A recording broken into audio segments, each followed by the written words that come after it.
Yo, what up folks, CG here with Lukka Elves. Elves with Lukka, Lukka these elves, if you will. This is a pretty powerful deck and a bit off the beaten track, I think. A bit of a spicy one. So we have our elf package, which caps out at 2 mana. We have Conflicted Company, kind of holding that all together. And then we have Lukka and Titan of Industry. Let's start with Lukka. 5 mana, comes in on 5 loyalty, has this -2 ability, which is the main reason we're playing it. Exile target creature you control, then reveal cards from the top of your library until you reveal a creature card with a higher mana value, put it into the battlefield, and then the rest on the bottom. Idea here is that we get rid of one of our 2 mana elves, because that's where our card taps out, and then we automatically basically get a Titan of Industry from our deck. Titan of Industry, 7 mana, 7/7, reach and trample, ETB choose 2, destroy an artifact or enchantment, gain 5 life, make a 4/4 Rhino, or give a shield counter to something. So super strong. We could then go do that again. Lukka comes in on 5, you can -2 and -2 again. So if you have a couple of elves floating around, we can threaten to do this over multiple turns, and the Titan will end the game very quickly by itself. Along with that, we have our typical kind of elf game plan, Elvish Mystic, Llanowar Elves, just a Sentinel here. We're maxing out our 1 mana elves, so we do want to drop Lukka as fast as possible. Obviously, we have our War Master and our Elvish Visionary, sorry, Leafcrown Visionary. These are like the real core of the deck, the most powerful, like Lord kind of effects that you can play in Elves. War Master obviously lets you go wide, giving you more creatures, but also has the 7 mana overrun style ability to give your elves +2/+2 Death Touch, which is a win condition to itself. Visionary kind of works the other way and gives you a bunch of card advantage. It is a Lord effect as well, so you get +1/+1 on your creatures. But whenever you cast a stuff, you can pay green, you can draw a card. Cool. Because of the nature of the deck, where we're looking to pot away 2 drops, ideally we're not actually potting away these ones, we're potting away some other ones. And so Elvish Visionary, which is kind of fallen out of favour in normal elves, because it doesn't really do enough for the traditional elf deck. Here, where we're just looking to sacrifice it with Lukka, basically, and go get a Titan, is amazing. One of the best cards, and also, helps you draw, get a couple of draws maybe with Visionary, towards hitting Lukka, Coco, your more powerful cards. And then Dwayne and Delete, kind of similarly, comes in, makes a 1/1, hey, helps you go wide for War Master, and then, again, we can pot it away effectively with Lukka to go grab a Titan.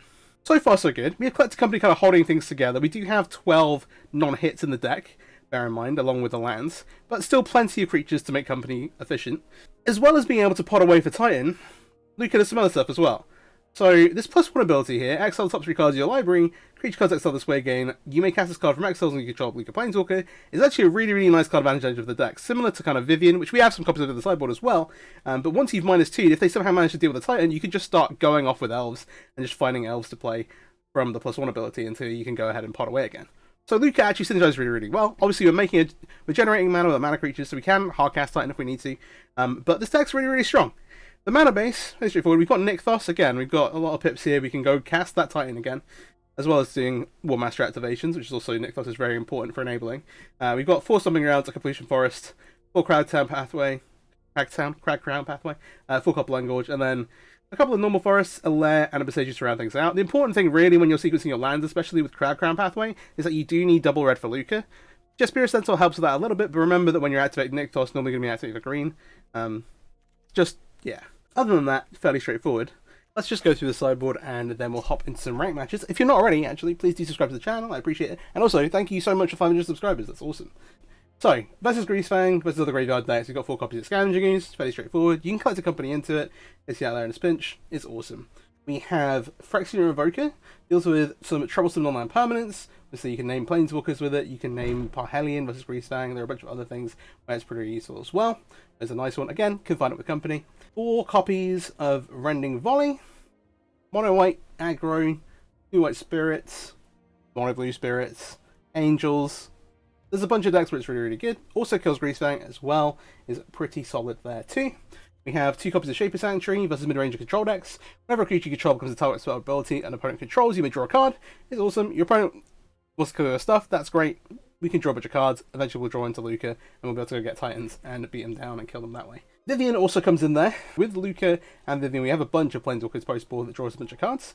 It has this look at the top card of your library anytime ability to cast creature spells from top of your library, but then also can make an army and it can by itself with +1, make a beast, and pop off with it that way. Right, let's hop into some ranked games. See how it goes. Alright, here in game 1, this is a mulligan. Yeah. Here, let's be bothering. We have this kind of little combo, so I think we actually bought the Visionary. Feels bad, but yeah. Your kind of ideal start is turn 1 Mystic into turn 2 War Master plus another 1 mana elf, so you've got that going. Into Lukka, Jasper Sentinel gives us extra red. enhancement. Stormcloak Coast isn't really what I want to see, as it has a lot of good tools versus small creature decks. But hey, we're gonna try and go wide here.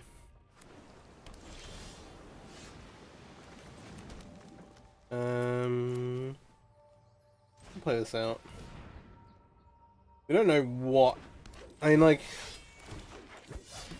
Chivalry's the only indicator we have right now. We don't know what kind of is it deck they're on. But the most popular thing at the minute, I think, is the creativity deck with Torrential Gearhulk. Ooh. They're 3 mana. We can Lukka, but I think that's a path to failure. We should actually just play into our Elf aggro plan and make the Lord.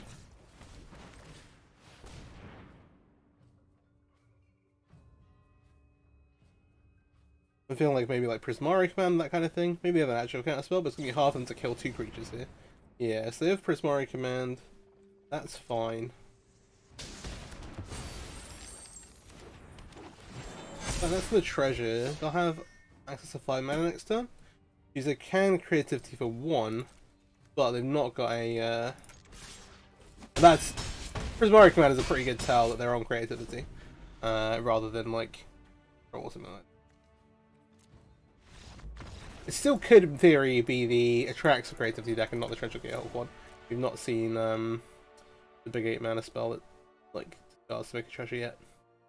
But so we want these Shaper Sanctuaries. And we want these Vivians. We have to play through their removal and stuff. We don't have great ways to deal with the actual like combo stuff they're doing with creativity into Gearhulk or creativity into Trax one way or the other than go over the top of it with Titan. So we try and be a bit more resilient.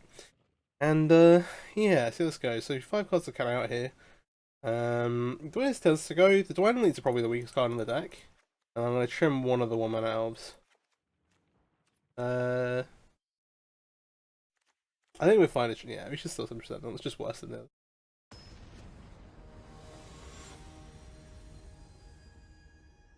Keep the Visionaries and stuff. Destroying through. There was a point where I also had some Fables on the sideboard, which is an interesting choice. This is tough. We have one. We're on the draw. We have Shaper Sanctuary plus Land War Elf start into like a Vivian. If they have, we have to assume they're gonna have removal here. If they have. They're just maybe a little bit slow. I'm gonna keep this. If we draw into the land, I think I'm liable to play the Shaper Sanctuary on 1. They played. Okay.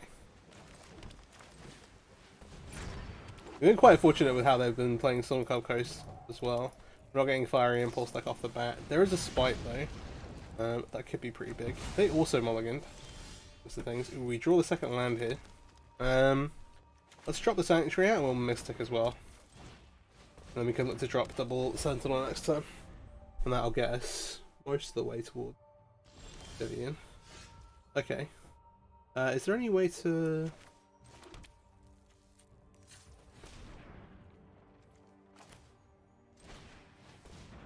No, it makes 3 green. Is fair enough.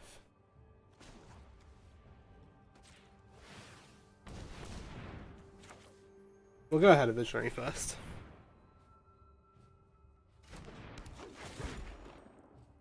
As on 2 lands, if we play this, we've got 5, 6, 7 mana. We can make the Titan next turn. Just a little worried about a sweeper. Okay, Opus looking at the treasure. Ooh, it takes up to 3.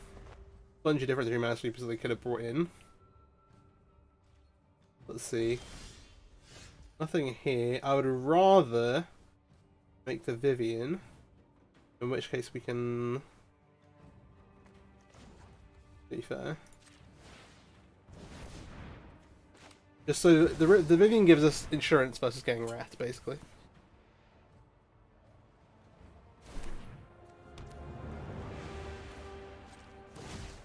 A world of monsters? Oh, plus this make a trample token.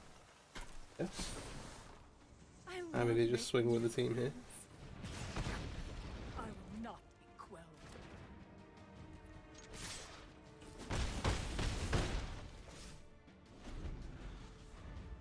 guess they don't want to give us cards. They're shooting Vivian, maybe they do have some. Oh, is it 2 damage to each creature in Planeswalker? And then that's the card with the like wheel effect stable onto it? Prismatic Command finishes this off, but you're still in a pretty sticky position. They did cycle away the Magnum Opus, and they're being able to Transfer Hawk next turn. I think we want to go green.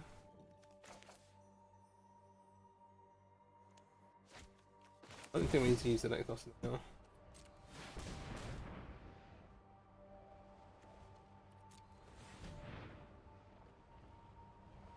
Yeah, like a mana off. We'll make this get a shield counter. And let's keep him up. Yeah, hard to beat a Titan.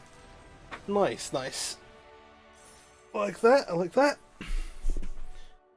Alright, next game. Alright, into the next one. Yeah, this is I think my favourite build of Elves at the minute. I know you're giving up like Shaman of the Pack. I like the Cyvar version as well. I've played that a little bit on the channel. But being able to make Titan is really sick. This is a pretty nice hand. Mystic, Visionary, Coco backup. Like, it's a fairly nice elf start, even if we don't have, even if they can interact with this stuff, but the company's backing it up. Blooming Marsh, kind of have to, oh, okay. I wonder if they see the Visionary here. Maybe they do. Yeah, sure. I have to kind of assume from this that they're on Greasefang. It's not a given, but hey. Fair play.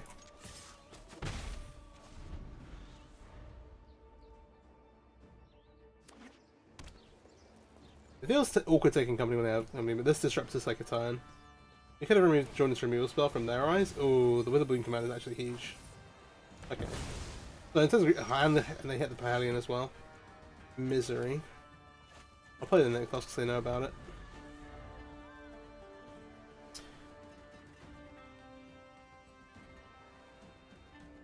I do work out how I'm sideboarding here. That's the hard bit. That's gonna be the hard bit. The other thing is that as far as the Greasefang deck goes, this deck is very weak to both. Well, it's pretty weak to Witherbloom command, but it's very weak to like Sky Sovereign. Okay, they didn't hit. They know we've got company, we're still gonna pass with it. They have a land. They have the Pahalion. They don't have Greasefang. Informant, sure. I don't think we have relevant hits in terms of things we can use to disrupt them, at least not at this stage. We will post board, but, you know, not where we are yet. Fire off a company. And yeah, we'll get War Master. We have plenty of red sources. Let's do this. They have white mana up, so no Fatal Push here either. Pretty good for us. We have 1 mana. 1, 2, 3.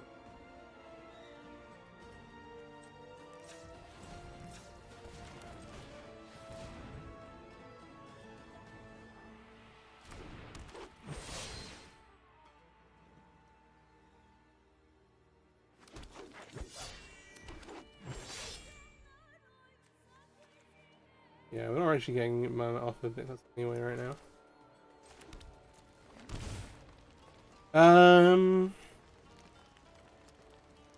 We have good attacks into this right now. Yeah, okay. We'll fire this off.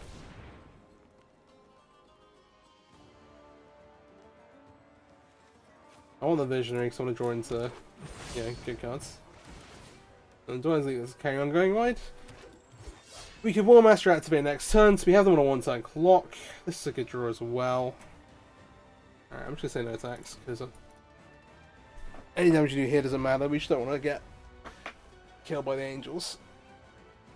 So if they Greasefang, Angels don't attack our Fiends. We go to 3 currently. Okay, Chariot's interesting.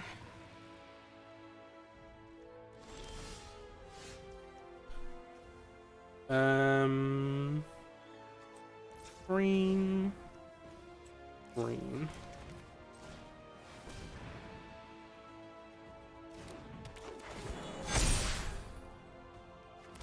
Good push though. Yeah, okay, they're not gonna let us go through it.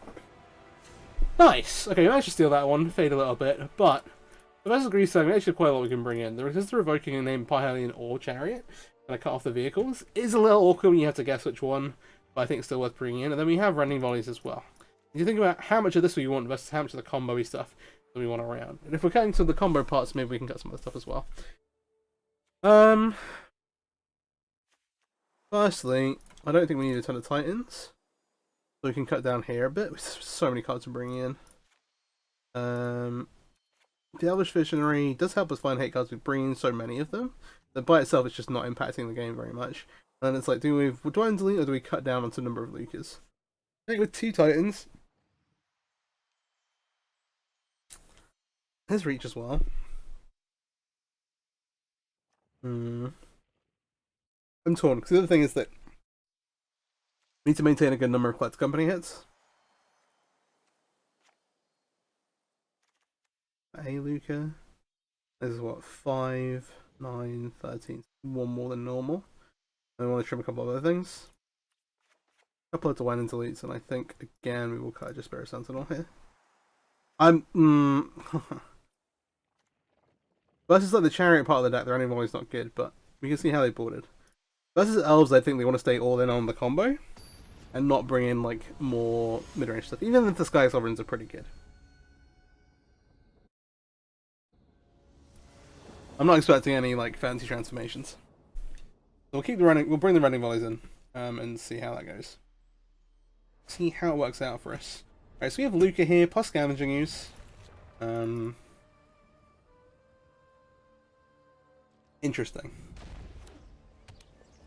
Courtyard, they got the Thoughtseize on 1. They didn't mulligan here. Yeah, they went to 6. Someone Thoughtseize, 6 Scavenging Use. Kind of expected. We do have a really nice start though. Because there's this chance we get into a racing situation, I'm just going to lead with the Forest. By racing situation, I just mean like, need to buy like time with time versus these stuff. So 2 mana. Again, they're going to have like Aggressive Salvage. We do have like War Master versus playing the Leaf Legendary, but I think we just want to War Master it because that helps us out the most. Attack first. The one nice thing about just Spirit Sentinel is it doesn't die to Withering Command, but it's so worse than any just in general that okay. Yeah.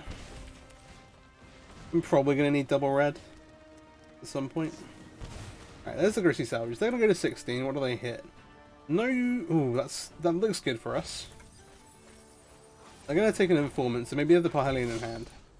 We've not seen a Grease Fang yet. Again, they mulliganed to 6, so like they could have just kept a 6/6 with it in, but okay. As of yet, okay, there's the Parhelion. Ooh, Scavenging Use a big draw. I want this on red, so we'll go ahead and do this. But now we have to kind of bear that in mind. I don't want to attack here. No attack is end turn.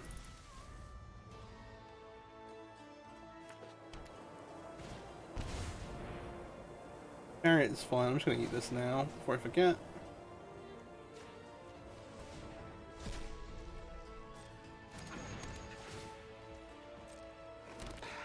Then we can eat again with the Jasper Sentinel.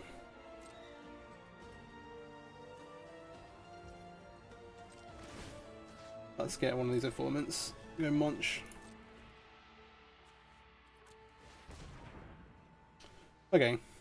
Then we have Company and... Ooh, that's unfortunate because this would have let us go off with this.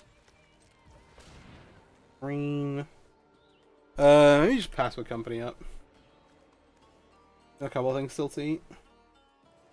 Sure. Pass with Company up's good, then we can hit enough mana to go looking around. The only downside is, yeah, we're not drinking water strong, but I think that's fine. Alright, let's see. Mana Confluence. Oh, is it going to be a Hardcast Slice Sovereign? That'd be... I don't know.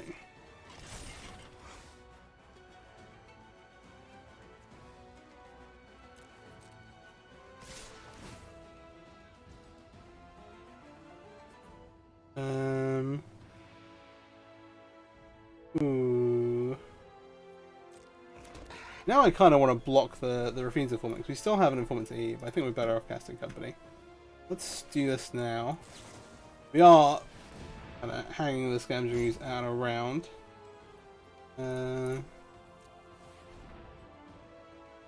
Sure, that's a good...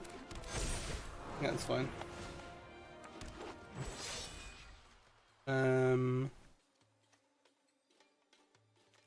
Yeah, I don't really care about putting this guy's a chariot in the graveyard. Ooh, there is this guy's rumors combat. Alright, so the scavenging goes away. We have, well, oh yeah, we can just kind of blow some stuff.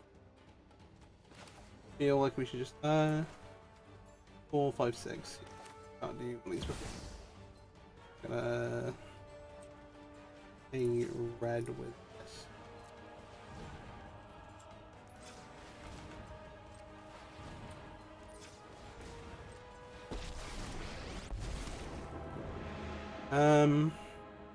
We have a green screen visionary. And I will punish their mistake. You have to pick one of these two. We have a visionary in hand. I think this is fine. War Master gives us the alternate win condition here. We will go ahead and make a 4/4 and we'll blow up an artifact. I'm going to blow up the Sky Sovereign. Attacks. Get to do our thing.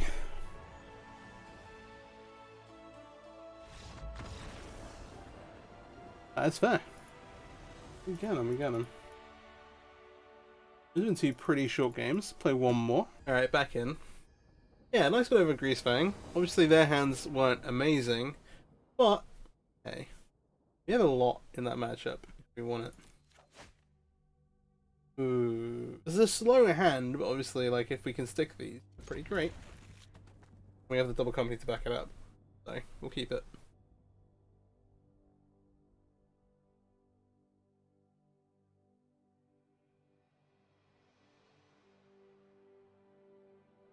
Mulligan once. I wonder what they're on.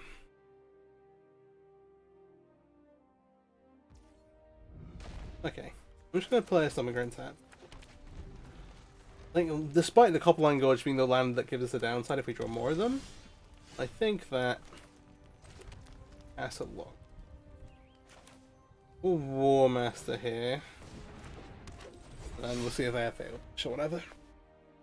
Oh, they could be on some target pile as well. Target. Oh, hang on. There's Blood and Vampires. Sorry. Yeah, I'll push for now. This is tough. So these kind of visionaries are really important card if they're on like if they push deck in general because they can draw us cards. So playing it now is a little awkward. I think what I'm gonna do.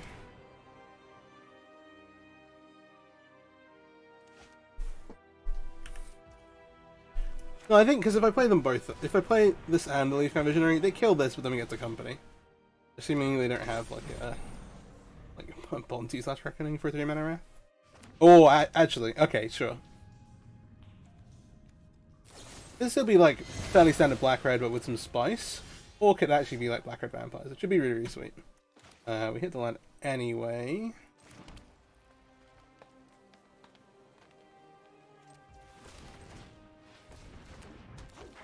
Where's they go?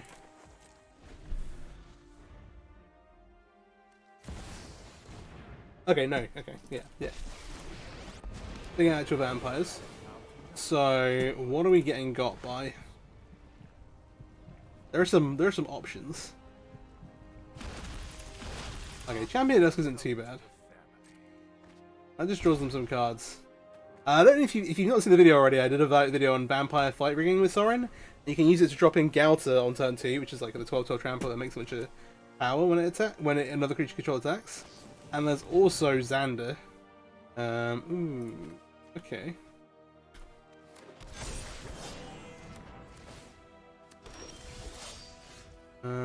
That's mana. Given that they're on the Vampire man, I don't really expect them to have many main deck rats. I was gonna scoop them up. They're not interested. Yeah. All right. So maybe they brought something in. In general, They are on push stuff, but they have... I'm really interested to know what their creature lineup is. Maybe it's just like Harvesters and... Maybe like Black Red Winter is just playing into the zombie theme a little... Vampire theme a little bit. I think the best thing for us to do is bring in Vivian's and the Vapor Sanctuary, and then just like trim some of the stuff around it. So I talked about it before. Dwelling's Elite is maybe the worst card in the deck, especially versus Pale Push decks where you need to have an elf in play. Obviously, if you just like get your elf on turn 1 pushed, this is a 2/2 on turn 2. Not really worry about. This stops Sorin. Maybe it's better than Elvish Visionary. I'm kind of willing to try it out. We're not sacrificing a ton here. We're still going to have a load of 2-drops that we can flip away for Titan. And, yeah. I've not really... I've actually submitted 61 cards here. So, hey. Feel free to flame me in the comments for that. But, yeah. Alright. Let's see. We'll find out a little bit more about that deck. This is awkward. We have Triple Company and Vivian, and they're playing a mid-range deck, so there's no way we mulligan this. But if they somehow put up a ton of pressure very quickly, we're in trouble. That is a 1-drop. I'm already quaking in our boots a little bit. If you go like Warmaster into Warmaster and they don't have a Fatal Push, then solid. We do need to draw a land. That'd be good. Yeah, so no, they have Legion, but they've Harvested. They've got Champion of Dusk. Thorin, they maybe have another thing after that as well. If they're playing Black Red, then maybe splashing Xander off of blue, but maybe they're just not. They could also just not be playing it. There's some red for now. We'll just make a War Master. Alright, so we have a third land. Obviously, you should get harvested, but we need to slow them down a bit. We don't want to get ran over. We want to get to the point where we can just start casting companies.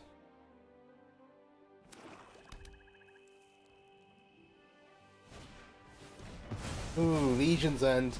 Jeez. We've been rolled. This is a card I wish was a little bit more played. It's very, very sweet. Exile a creature with value 2 or less, and then all creatures with that name from their hand are graveyard. Which is pretty nice. We are now in a position. Alright. We have 3 cards left, double tokens. I wonder if they are playing any Madness cards to take advantage of the blood stuff. There are a couple of like reasonable options, but to be honest, the like core of this is very strong. Obviously, Blood Harvester is good. Yep, Sorin.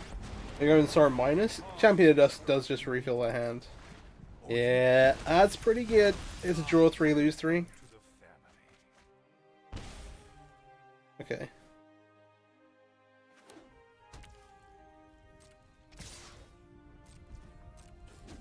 If I go to 10, the Knight gets another counter on it. Oh, this is a player as well. If you cast like 2 Thoughtseize, it also triggers. Yeah, okay. That's us done. That is the downside, is that we do have like a bunch of expensive cards. Okay. I do think the Phyrexian Revokers are worth. They have a little bit of removal with Fatal Push, but the Harvester as well triggers, so I think that's worth keeping in. I'm going to trim back a little bit on the numbers of Night Industry. We'll keep the 4 Lukas. I'm going to cut one of them down, because 1 should be enough to beat what they're doing. So maybe we could go down to 2, because us amassing a board to Nixos it out is also pretty unlikely. I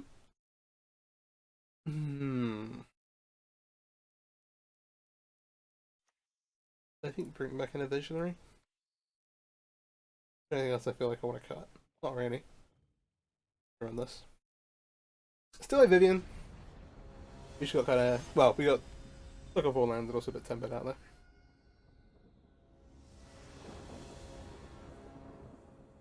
Also, the exiling the War Master from my hand.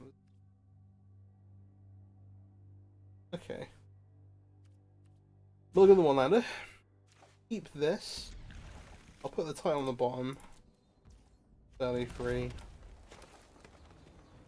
I'll leave with Sentinel with the idea of playing Leafcrown Visionary into Shaper Sanctuary off of it. Ooh, or yeah, I think it's still the same way. As if they have push. They're not going to push this in response, right? Because they want to push this. Alright. This is solid. Because now we can Visionary kick to draw, well, pseudo kick here to draw an extra couple of cards. If they kill the Visionary, we draw a card anyway. Yay! Here we go. I will take, I'll opt in. Alright. Stomping ground, I'll put some reds. We'll go ahead and green red. Draw a card. Next time we've got company coming in. Oh, and we have a Lukka. Lukka these Titans.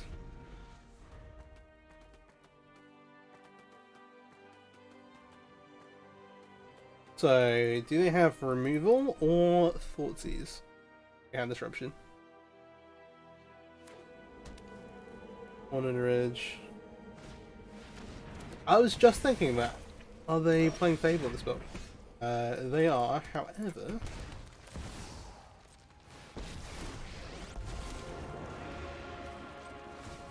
I'll spin this Visionary away. We will make a 4/4 blow up the Fable.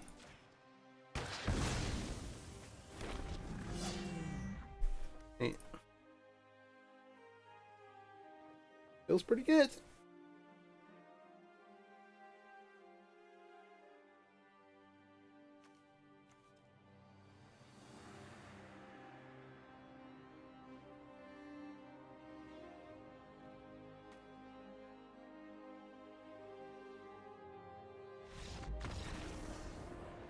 Alright. Well, that has been Lukka Elves. Hope you enjoyed the video. If you did, please drop a like, subscribe, that stuff. But yeah, thanks for watching. Have a great day. Peace out.